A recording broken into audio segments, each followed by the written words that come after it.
Paz do Senhor, irmãos. Deus abençoe toda a igreja, Deus abençoe esse dia, seja para a honra e glória do Senhor. Dia em que muitos de nós temos a oportunidade de mais intensamente se dedicar a Deus, no que diz respeito ao evangelismo, no que diz respeito à adoração na capela. Então, que nós possamos ter um dia bem produtivo para a glória de Deus. Eu queria ler e deixar para a reflexão dos irmãos um texto da Bíblia que se encontra no Evangelho de Mateus, capítulo 23, versículo de número 34.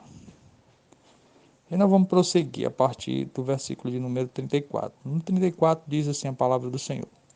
Jesus disse: Pai, perdoa-lhes, pois não sabem o que fazem.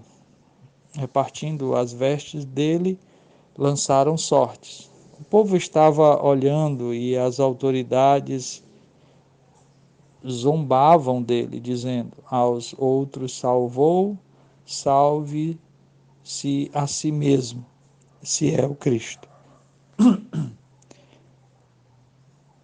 o escolhido de Deus. Igualmente, os sacerdotes o escarneciam e, chegando-se a ele, apresentavam-lhe vinagre,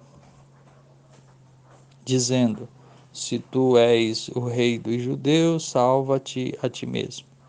Também por cima dele estava uma inscrição em letras gregas, romanas e hebraicas: este é o rei dos judeus. Um dos criminosos crucificados o insultava, dizendo: se tu és o Cristo, salva-te a ti mesmo e a nós. Mas o outro o repreendeu, dizendo: tu nem ainda temes a Deus, estando na mesma condenação? Nós, na verdade, com justiça pelos nossos Nós, na verdade, com justiça, pois recebemos o que os nossos feitos mereciam, mas este nenhum mal fez. Então disse: Senhor, lembra-te de mim quando entrares no teu reino. Respondeu-lhe Jesus: em verdade te digo que hoje estarás comigo no paraíso. Irmãos, a Bíblia, tanto aqui no Evangelho de Lucas quanto no Evangelho de Mateus, se não me falha a memória, também no de Marcos, vai nos dizer que havia uma disposição dessas três cruzes e Jesus encontrava-se ali no meio. Talvez o fato de Jesus estar ali no meio fosse da parte do Império Romano uma tentativa de afirmar que Jesus era o principal dos malfeitores, né? Era o principal daqueles três malfeitores. E Jesus, então, nessa condição de estar no meio, poder ser um exemplo aquilo que fazia o Império Romano com aqueles que ele considerava malfeitor, e assim trazer temor sobre aquele que quisesse se levantar contra o Império Romano, embora Jesus não tivesse feito isso, mas estava ali sendo crucificado para que nós pudéssemos ser salvos. Agora, quando eu leio esse texto, irmãos, ou quando lia esse texto, sempre me vinha a pergunta: o que levou esse ladrão da direita a abrir os olhos, a ser tocado por Deus desta maneira e então buscar salvação em Cristo Jesus? Já que o Evangelho de Mateus, por exemplo, deixa eu abrir aqui a Bíblia no Evangelho de Mateus.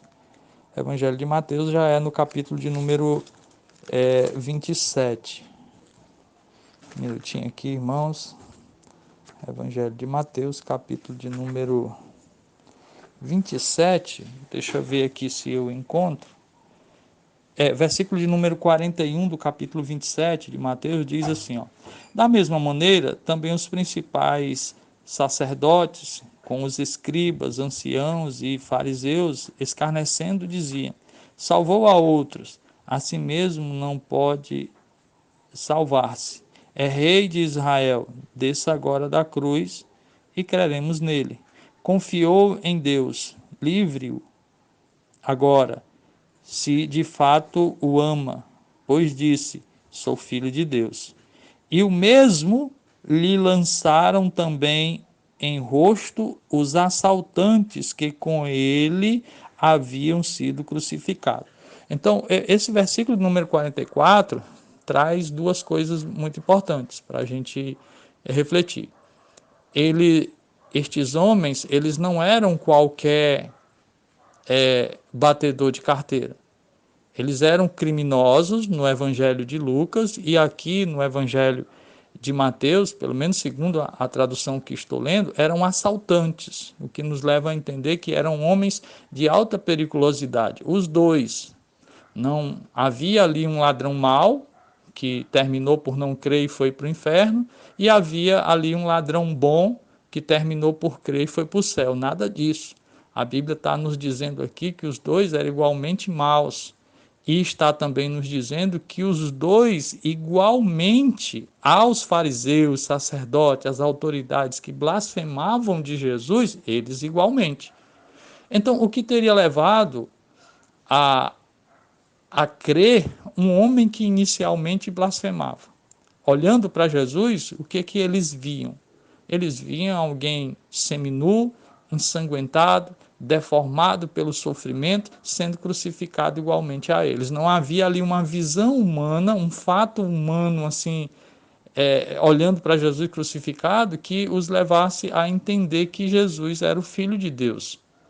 O que tem levado o homem, o ladrão da direita, a entender assim. Então, o que levou este homem a crer em Jesus? Irmãos, eu acredito que é aquilo que está no versículo de número 34 do Evangelho de Lucas. Quando Jesus disse: Pai, perdoa-lhes, pois não sabem o que fazem. Eu creio que foi dessa situação que o Espírito de Deus se utilizou para abrir os olhos daquele homem. Aquele homem tinha Jesus como um impostor, como um criminoso. Mas essas palavras, irmãos, esse comportamento, essa intimidade com o Pai, essa oração, esse pedido de Jesus não são típicos de um impostor. Não podiam vir do coração de um criminoso. Não podia ser a atitude de um criminoso. Todo criminoso, na hora da morte, nesse instante crucial, ele se manifesta quem ele é. Ainda que ele saiba esconder em outras situações, mas num momento como esse, ele vai manifestar quem ele é. Mas Jesus, ao invés de mostrar alguma coisa que o identificasse com o criminoso, ele na verdade proclama o amor de Deus, ele na verdade mostra a natureza santa, ele na verdade mostra o propósito da sua vinda. E isso tudo, irmãos, utilizado pelo Espírito de Deus, foi suficiente para abrir os olhos daquele homem e ele então pudesse ver que ele estava ali porque era pecador, ele pudesse ver o pecado da blasfêmia, ele pudesse repreender e até pregar para o outro, dizendo: olha, não temos a Deus, a hora de temer a Deus, nós na verdade somos pecadores, mas esse aí não é, porque essa atitude dele não é semelhante à nossa. Nós estamos aqui com os corações cheios de ódio, cheios de raiva por esse povo que está nos querendo crucificar, mas olha a atitude dele. Não, ele não é um criminoso, ele é o Filho de Deus. Então a conclusão, irmãos, é que a pregação do amor de Deus e a pregação do Evangelho é poderosa para abrir os olhos do pecador. É poderosa para fazer com que o homem se volte para Deus. Então eu convido a igreja a sempre pregar, a sempre evangelizar, a sempre falar do amor de Deus. A gente, ao falar do amor de Deus, fala do pecado, mas ao falar do pecado, nós queremos falar do amor de Deus, porque é o amor de Deus que faz com que o homem se veja pecador e possa se render.